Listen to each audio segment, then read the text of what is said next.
이 영상에서는 물 위에 지어진 가장 거대한 메가 스트럭처들을 살펴보겠습니다.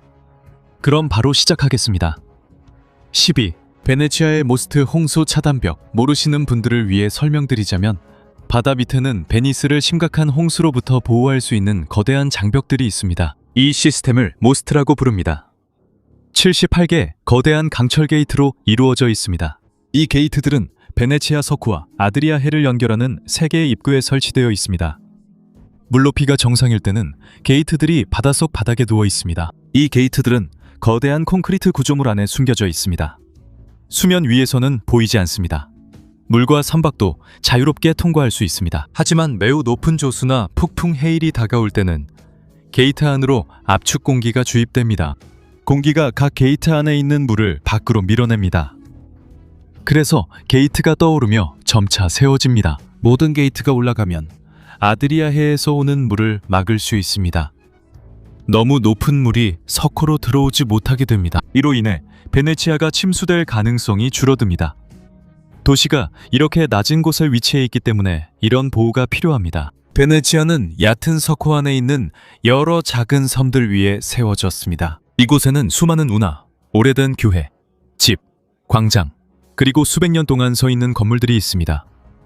하지만 베네치아의 일부 지역에서는 땅이 점점 가라앉고 있습니다. 이와 동시에 해수면도 계속해서 상승하고 있습니다. 만조, 강한 바람, 그리고 폭풍 해일이 동시에 발생하면 석호의 물이 도시로 넘쳐 흐르게 됩니다. 베네치아 사람들은 이것을 아쿠아 알타 또는 높은 물이라고 부릅니다. 이런 일이 발생하면 도로, 상점, 집, 교회, 광장이 모두 침수됩니다. 가장 먼저 침수되는 곳 중 하나는 산마르코 광장입니다. 이곳은 도시에서 가장 낮은 지대 중 하나이기 때문입니다. 1966년 베네치아는 이런 상황을 겪었습니다. 베네치아 역사상 가장 심각한 홍수 중 하나였습니다. 2019년에도 다시 한번 심각한 홍수를 겪었습니다. 조수의 높이는 187cm에 달했습니다. 물이 상점과 건물 안으로 들어왔습니다. 많은 물건들과 도시의 중요한 부분들이 파손되었습니다. 반복되는 홍수 때문에 이탈리아 정부는 물이 베네치아에 도달하기 전에 막을 수 있는 방법을 마련했습니다. 1980년대 에무스에 대한 연구가 시작됐지만 완성되기까지는 오랜 시간이 걸렸습니다. 디자인, 이것이 자연에 미치는 영향, 건설 방법, 그리고 게이트의 올바른 사용법을 연구해야 했습니다. 프로젝트 비용도 50억 유로 이상으로 늘어났습니다. 그리고 큰 부패 스캔들도 있었습니다. 2014년에는 많은 공무원과 사업가들이 프로젝트에서 뇌물을 받고 돈을 챙긴 혐의로 고발되었습니다. 이로 인해 공사가 더욱 지연되었습니다. 2020년 10월 3일 처음으로 무스가 만조에 완전히 사용되었습니다. 바닷물의 과도한 유입을 막기 위해 게이트를 올렸습니다. 그 결과 라군 내부의 수위가 더 낮게 유지되었습니다. 이로 인해 베네치아 중심지는 예상되었던 심각한 홍수를 피할 수 있었습니다. 그 이후로 위험한 조수의 위협이 있을 때마다 게이트가 사용되고 있습니다. 하지만 무스, 베네치아의 모든 문제를 해결할 수 없습니다. 해수면 상승을 막을 수 없고 점진적인 침하도 막을 수 없습니다. 이것은 단지 바닷물의 과도한 유입을 일시적으로 막아주는 것에 불과합니다. 게이트를 오랜 시간 동안 올려둘 수도 없습니다. 라군에는 물이 정기적으로 들어오고 나가는 것이 필요합니다. 이것은 그곳의 물고기, 식물, 그리고 다른 생명체들에게 매우 중요합니다. 게이트가 닫혀 있으면 대형 선박들도 들어오고 나가기가 어렵습니다. 그래서 정말 필요할 때만 게이트를 올립니다. 모스는 베네치아의 모든 문제에 대한 영구적인 해결책은 아닙니다. 하지만 현재로서는 도시를 심각한 홍수로부터 지키는 가장 큰 보호막입니다. 수면 아래에는 베네치아 전체가 위험에 처했을 때 떠오를 준비가 된 78개의 대형 게이트가 있습니다. 9번째는 웨레순드 다리와 해저 터널입니다. 덴마크와 스웨덴 사이에는 다리로 시작하는 횡단로가 있습니다. 하지만 바다 한가운데에서 갑자기 사라집니다. 끊어진 것이 아닙니다. 다음 구간은 일부러 수면 아래로 내려갔습니다. 이것이 웨레순 고정 연결로입니다. 이 구조물은 덴마크의 코펜하겐과 스웨덴의 말메를 연결합니다. 전체 횡단로의 길이는 거의 16km에 달합니다. 3가지 주요 부분으로 구성되어 있습니다. 첫 번째는 스웨덴에서 시작하는 약 8km 길이의 다리입니다. 두 번째는 물 한가운데에 위치한 인공섬입니다. 세 번째는 덴마크로 이어지는 4km 길이의 터널입니다. 스웨덴에서 출발하면 먼저 큰 사장교를 지나게 됩니다. 이 다리에는 높은 타워와 중앙 부분을 지탱하는 굵은 강철 케이블이 있습니다. 위쪽에는 자동차와 트럭이 지나가고 아래쪽에는 기차가 다닙니다. 다리를 건너면 페버홀름이라는 인공섬에 도착합니다. 여기서 도로와 철도가 서서히 낮아집니다. 이것들이 바닷속 터널로 들어갈 때까지 계속됩니다. 4km가 지나면 터널은 코펜하겐 공항 근처에서 나옵니다. 하지만 왜 다리를 덴마크까지 계속 짓지 않았을까요? 주요 이유는 공항 때문입니다. 코펜하겐 공항은 덴마크와 매우 가깝고 횡단로의 끝에 위치합니다. 그 부분에 높은 다리를 만들면 착륙하고 이륙하는 비행기들에게 방해가 될 수 있습니다. 큰 배들이 지나갈 수 있는 길도 열려 있어야 합니다. 많은 배들이 외래순 해협을 지나갑니다. 높은 규각이나 다리의 낮은 부분이 잘못된 위치에 있으면 선박 항로를 막을 수 있습니다. 그래서 다리를 높게 만드는 대신 도로와 철도를 바다 아래로 내렸습니다. 이렇게 하면 비행기들이 하늘을 자유롭게 날 수 있습니다. 배들은 물 위를 자유롭게 지나가고 그 아래로 자동차와 기차가 지나갑니다. 전체 터널을 일반적인 터널처럼 파지 않았습니다. 엔지니어들은 먼저 공사 현장에서 큰 콘크리트 섹션들을 만들었습니다. 그리고 각 섹션을 바다로 옮겼습니다. 그 후 각 섹션을 바다 밑바닥에 파놓은 부분에 하나씩 가라앉혔습니다. 섹션들을 연결한 다음 덮었습니다. 자동차를 위한 터널이 따로 있고 기차를 위한 터널도 따로 있습니다. 사고나 화재가 발생하거나 사람들이 대피해야 할 때 사용할 수 있는 비상 통로도 있습니다. 페버홀름 섬도 중요합니다. 이 섬은 자연섬이 아닙니다. 이 섬은 다리와 터널을 건설할 때 해저에서 파낸 돌, 모래, 그리고 자재로 만들어졌습니다. 길이는 약 4km입니다. 이곳에는 영구적으로 거주하는 사람이 없습니다. 이곳은 대규모 관광지나 주거지역으로도 개발되지 않았습니다. 공사가 끝난 후 이곳은 그대로 두었습니다. 식물이 자라고 있습니다. 자연이 훼손되지 않도록 사람들의 출입도 제한되었습니다. 시간이 흐르면서 이곳은 새, 곤충, 식물, 그리고 다른 작은 동물들의 서식지가 되었습니다. 프로젝트가 바다에 미칠 영향도 신중하게 연구했습니다. 외래순 해협은 발트해와 북해를 잇는 중요한 수로입니다. 다리 기둥이 잘못 설치되면 자연스러운 물의 흐름을 막거나 바꿀 수 있습니다. 이는 산소 공급에 영향을 줄 수 있습니다. 물의 염도, 물고기와 다른 해양 생물에도 영향을 줄 수 있습니다. 그래서 엔지니어들은 기둥의 간격과 모양을 조정해 물의 흐름이 너무 많이 막히지 않도록 했습니다. 그들은 공사 전, 중, 후에 바다의 상태도 모니터링했습니다. 덴마크와 스웨덴을 잇는 교량도 큰 영향을 미쳤습니다.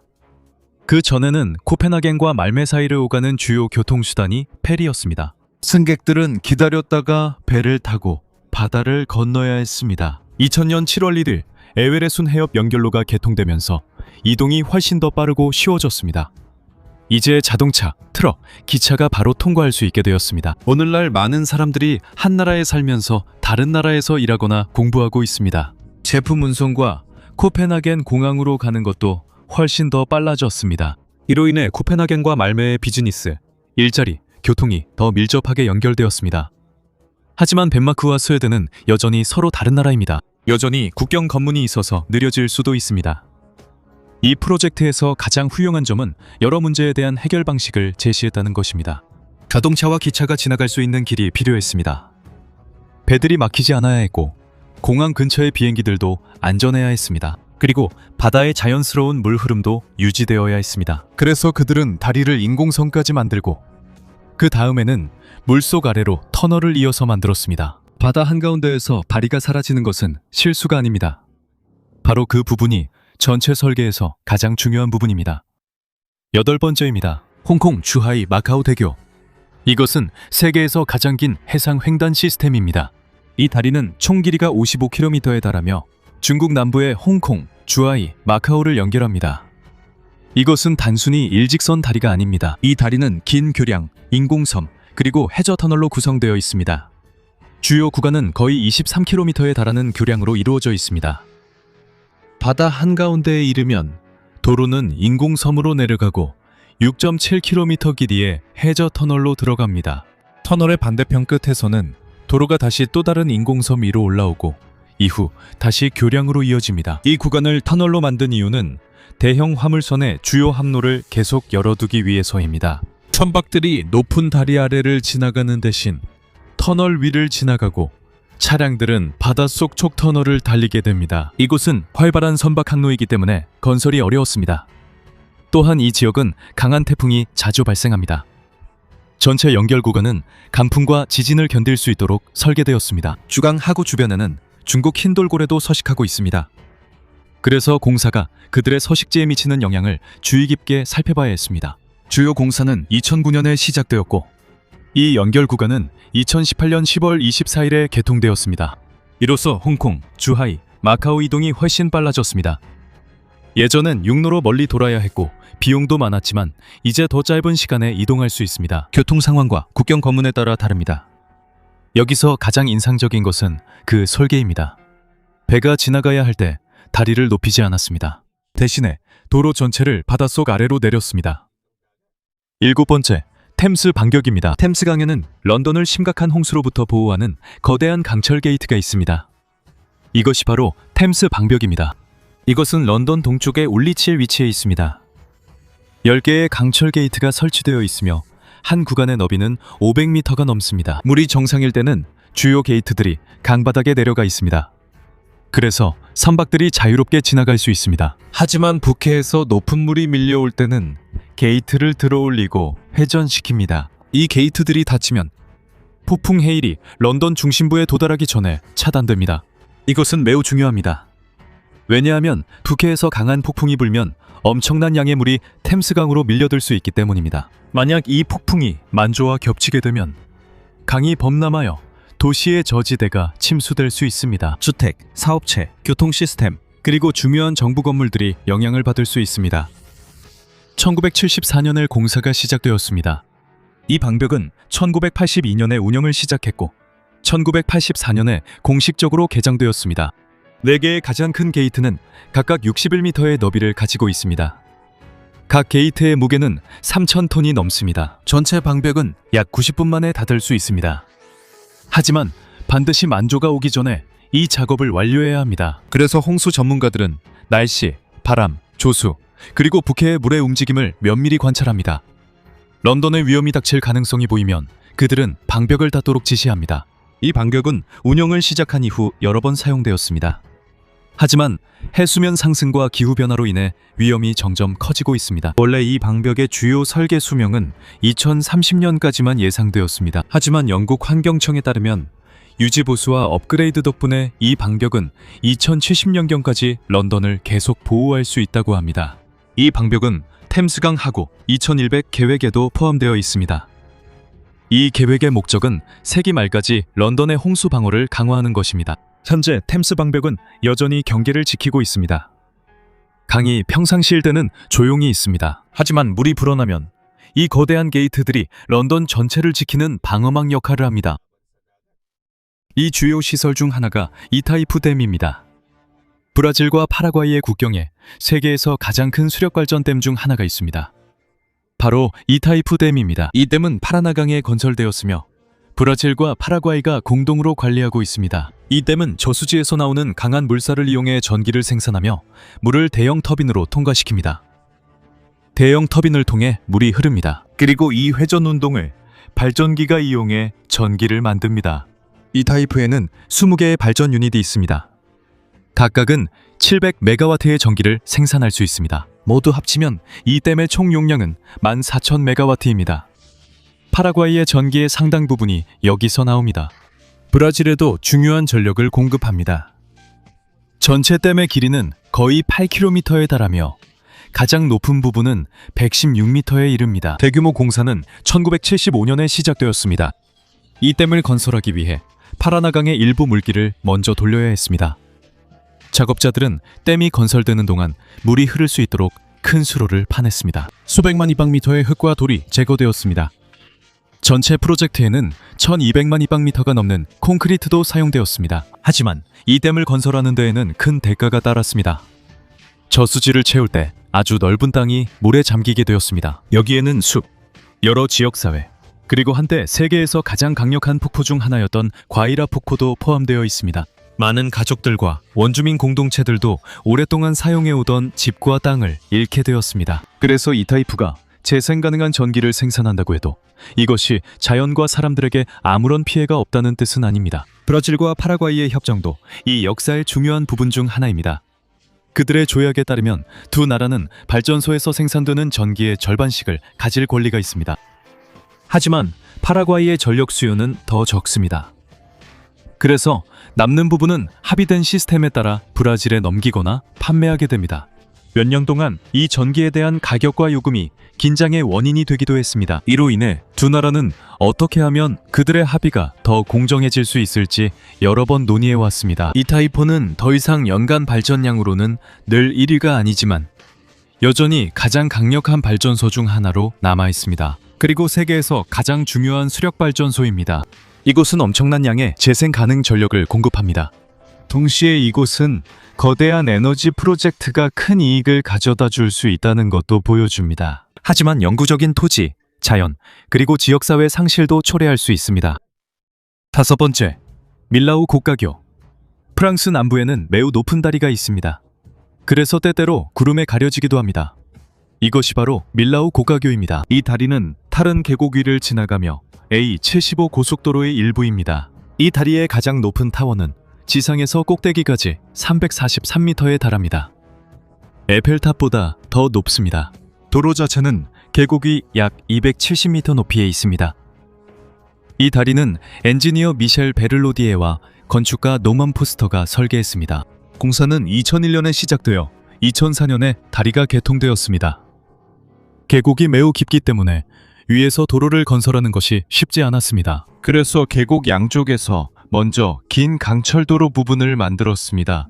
그 후 이 긴 강철도로를 거대한 콘크리트 교각위로 천천히 밀어서 두 부분이 중앙에서 만날 때까지 이동시켰습니다. 이 다리를 통해 차량들은 더 이상 계곡 아래로 내려가서 밀라우의 좁은 도로를 지나갈 필요가 없게 되었습니다. 이 다리 덕분에 프랑스 북부와 남부 사이의 이동이 훨씬 빨라졌습니다. 다리 위에서는 그냥 평범한 고속도로처럼 보입니다. 하지만 그 아래에는 아주 깊은 계곡이 있습니다. 그래서 밀라우 고가교는 단순히 차량이 지나는 길이 아닙니다. 이곳은 유명한 관광 명소이자 프랑스에서 가장 잘 알려진 다리 중 하나이기도 합니다. 4번 팜 주메이라. 두바이에는 야자수 모양의 거대한 인공섬이 있습니다. 이곳이 바로 팜 주메이라입니다. 이곳은 원래 자연적인 땅이 아니었습니다. 이 섬은 바닷속에서 엄청난 양의 모래를 퍼올려서 그 모래를 정확한 위치에 쌓아 올려 만들어졌습니다. 야자수의 줄기와 가지 모양을 정확하게 만들기 위해 GPS가 사용되었습니다. 이 프로젝트에는 약 9,400만 세제곱미터의 모래가 사용되었습니다. 하지만 파도에 의해 모래가 쉽게 쓸려갈 수 있습니다. 그래서 그들은 섬 주위에 커다란 초순달 모양의 방파제도 만들었습니다. 방파제는 큰 바위들로 만들어진 긴 장벽입니다. 이 방파제의 길이는 약 11km에 달합니다. 이 방파제는 파도의 힘을 흡수하고 약화시킵니다. 물이 섬에 닿기 전에 말이죠. 공사는 2001년에 시작되었습니다. 몇 년이 지난 후 첫 번째 주민들이 이곳에 살기 시작했습니다. 지금은 섬에 집, 아파트, 호텔, 레스토랑, 해변, 그리고 관광 명소들이 있습니다. 이곳에서 가장 유명한 곳 중 하나는 아틀란티스 더 팜입니다. 팜 주메이라는 두바이의 해안선을 크게 늘렸습니다. 하지만 공사는 이 지역의 자연스러운 물의 흐름도 변화시켰습니다. 처음에는 방파제가 너무 폐쇄적으로 되어 있어서 팜 내부의 물 교환이 제대로 이루어지지 않았습니다. 이 때문에 그들은 해수가 더 쉽게 들어오고 나갈 수 있도록 입구를 만들었습니다. 또한 일부 오래된 보고서에서는 섬의 일부가 약간 움직이거나 가라앉고 있다고 언급되었습니다. 하지만 개발업자는 이를 반박했고 팜 주메이라 전체가 가라앉을 위험이 있다는 명확한 증거는 없습니다. 분명한 것은 이곳은 모래로 만들어졌고 바다 위에 세워졌기 때문에 계속해서 감시하고 관리해야 한다는 점입니다. 팜 주메이라는 사람이 물 한가운데 새로운 땅을 만들 수 있다는 증거입니다. 하지만 이것은 또한 바다를 변화시킬 때 파도, 물의 흐름, 해양 환경에 미치는 영향도 함께 감수해야 한다는 것을 보여줍니다. 세 번째, 삼엽댐입니다. 중국의 양지강에는 삼엽댐이 있습니다. 이 댐의 설비 용량은 22,500메가와트입니다. 그래서 세계에서 가장 큰 수력발전소 중 하나입니다. 댐의 길이는 2km가 넘고 높이는 185m입니다. 이 댐 뒤에는 양치강을 따라 수백 킬로미터에 이르는 거대한 저수지가 있습니다. 이 저수지는 강한 물살을 이용해 전기를 생산합니다. 물을 거대한 터빈을 통해 흘려보냅니다. 터빈이 발전기를 돌려 전기를 만들어냅니다. 댐은 홍수 조절과 대형 화물선이 강을 통과하는 데에도 도움을 줍니다. 하지만 이 프로젝트에는 엄청난 대가도 따랐습니다. 저수지로 인해 100만 명이 넘는 사람들이 이주해야 했습니다. 그들의 집, 농지, 마을, 그리고 도시의 일부까지 모두 수몰되었습니다. 오래된 사원, 무덤, 고고학 유적지들도 물에 잠겼습니다. 전문가들은 저수지를 채우기 전에 일부 중요한 유물을 옮기거나 기록하려고 노력했지만 모든 것을 구할 수는 없었습니다. 또한 산사태와 양쯔강의 자연 환경 변화와 같은 문제들도 발생했습니다. 저수지의 무게로 지구 자전이 약간 변했다는 유명한 주장도 있습니다. 이는 측정 장비로 확인할 수 있습니다. 이 장비는 매우 민감하지만 그 영향은 극히 미미합니다. 그래서 하루의 길이에는 느껴질 만한 변화가 없습니다. 삼엽댐은 엄청난 양의 전기를 공급합니다. 하지만 이것은 대규모 프로젝트가 큰 이익을 줄 수 있으면서도 사람들과 자연에 영구적인 영향을 미칠 수 있다는 점도 분명히 보여줍니다. 두 번째는 채널 터널입니다. 영국 해협 아래에는 영국과 프랑스를 연결하는 터널이 있습니다. 이것이 바로 채널 터널입니다. 이 터널의 전체 길이는 거의 50.5km에 달합니다. 이 중 약 37km가 바다 아래에 있습니다. 그래서 이 터널은 세계에서 가장 긴 해저 구간을 가진 터널입니다.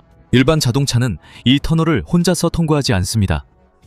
자동차, 트럭, 버스, 오토바이는 르 셔틀이라고 불리는 특별한 열차에 실려 이동합니다. 이곳을 유로스타 여객 열차와 화물 열차도 지나갑니다. 세 개의 나란한 터널이 만들어졌습니다. 두 개의 큰 터널은 열차를 위한 것입니다. 그리고 가운데에는 더 작은 서비스 터널이 있습니다. 이 가운데 터널은 유지 보수, 비상 상황, 그리고 필요할 때 승객 대피를 위해 사용됩니다. 대규모 공사는 1988년에 시작되었습니다. 영국과 프랑스에서 온 작업자들이 동시에 대형 터널 굴착기를 사용해 굴착을 시작했습니다. 기계가 전진하면서 암석을 파내고 동시에 터널 벽에 콘크리트 라이닝을 바로 설치합니다. 1990년 12월 1일 두 그룹이 바다 밑에서 만났습니다. 추가 공사와 테스트를 거친 후 채널 터널은 1994년에 공식적으로 개통되었습니다. 이로 인해 이제는 페리나 비행기를 타지 않고도 영국과 유럽 본토 사이를 이동할 수 있게 되었습니다. 르 셔틀을 타고 실제로 터널을 건너는 데는 약 35분밖에 걸리지 않습니다. 공사 비용이 많이 들었고 최초 예상보다 예산을 초과했습니다. 하지만 지금까지도 여전히 여객 열차, 차량 수송 열차, 화물 열차가 매일 이 터널을 이용하고 있습니다. 채널 터널은 마치 긴 지하철도와 같습니다. 차이점은 바다가 바로 그 위에 있다는 것입니다. 첫 번째, 델타웍스입니다. 네덜란드의 상당 부분은 지대가 낮고 홍수에 취약합니다. 그래서 이 나라는 거대한 댐, 거방, 홍수문, 수문, 그리고 폭풍 해일 방벽 시스템을 만들었습니다. 이것이 바로 델타웍스입니다. 이 프로젝트는 1953년의 심각한 북해 홍수 이후에 시작되었습니다. 제방이 무너지고 광대한 땅이 물에 잠겼습니다. 그리고 네덜란드에서 1,800명 이상의 사람들이 목숨을 잃었습니다. 재난 이후 정부는 나라를 바다로부터 더 강하게 보호하기로 결정했습니다. 아주 긴 해안을 지키는 대신 폭풍 해일이 쉽게 들어올 수 있는 몇몇 입구를 막거나 좁혔습니다. 델타웍스는 네덜란드 남서부에 있는 여러 대형 홍수 방어 구조물로 이루어져 있습니다. 그중 가장 유명한 것 중 하나는 이스턴 쉘트 베리어입니다. 이 구조물은 거의 9km에 달합니다. 그리고 큰 게이트들이 있어서 닫을 수 있습니다. 심각한 홍수 위험이 있을 때 닫습니다. 평상시에는 게이트가 열려 있습니다. 바닷물이 들어오고 나갈 수 있습니다. 그래서 자연스러운 조수가 계속되고 그 지역의 물고기와 조개류가 살아갈 수 있습니다. 강한 폭풍 해일이 있을 때는 게이트를 닫아서 과도한 물이 들어오지 못하게 합니다. 델타웍스에는 로테르담 항구로 가는 길을 보호하는 마에슬란트 방벽도 포함되어 있습니다. 이 방벽에는 두 개의 매우 거대한 움직이는 게이트가 있습니다. 위험한 폭풍 해일이 발생하면 이 게이트들이 수로의 중앙으로 회전하여 두 개의 거대한 문처럼 닫힙니다. 이 시스템은 자동으로 작동합니다. 컴퓨터가 수위와 날씨를 감시합니다. 물이 위험한 높이에 도달하면 방벽을 닫을 수 있습니다. 그렇다고 해서 네덜란드가 영원히 안전하다는 뜻은 아닙니다. 해수면이 계속 상승하고 있습니다. 그래서 홍수 방어 시설을 강화하고 보수하고 업그레이드해야 합니다. 하지만 델타웍스가 왜 그렇게 중요한지는 분명합니다. 다른 나라에서는 댐과 수문이 일부 도시만을 보호합니다. 네덜란드에서는 이 시설들이 나라의 상당 부분이 건조하게 유지되고 사람이 살 수 있는 이유 중 하나입니다.